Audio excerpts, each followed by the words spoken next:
নমস্কাৰ জনালোঁ সকলোকে। মই ৰিজুৱে আপোনালোক সকলোকে মোৰ অন্য এটা ভ্লগলৈ স্বাগতম জনাইছোঁ। আৰু আজি ভ্লগটো আৰম্ভ কৰিছোঁ ৰাতিপুৱাৰ পৰা।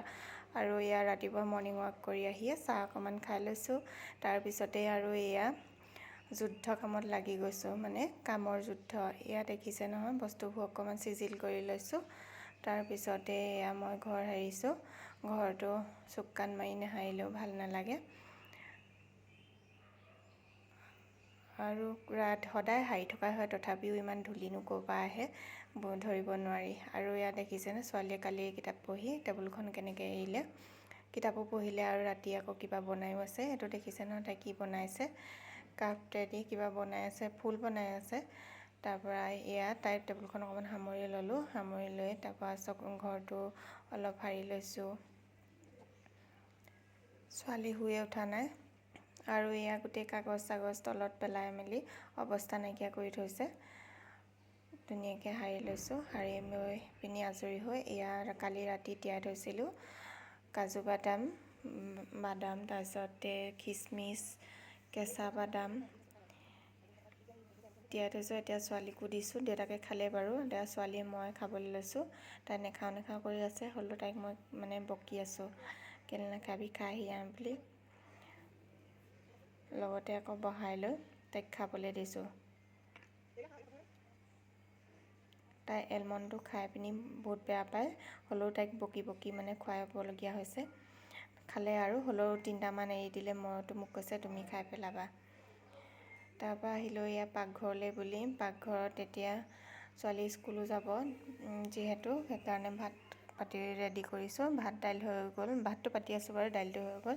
আকৌ এতিয়া মই কলডিল সেইদিনাখনি বজাৰৰ পৰা অনা আছিলেই, তাকে এতিয়া এডোখৰ আছে, তাকে বুট কেইটামান দি ভাজিবলৈ লৈছোঁ।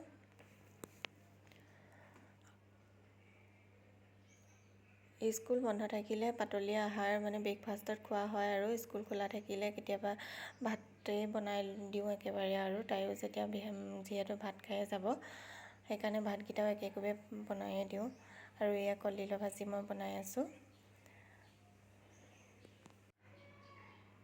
কলডিলৰ ভাজিকণ ইফালে ইটো কৰি থাকোঁতে অকণমান তলত লাগি থকাগতে হৈছে। তাৰপৰা এইবোৰ চফা কৰি লৈছোঁ।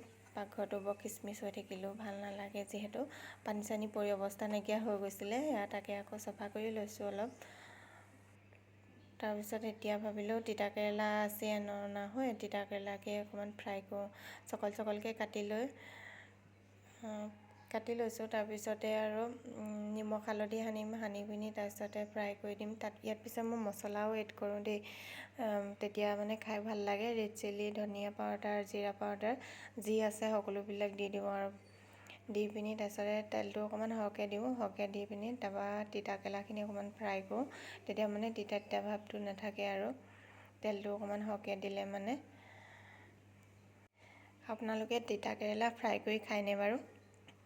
আমি মাজে মাজে তেনেকৈও খাওঁ, চব্জি বনাইও খাওঁ বাৰু।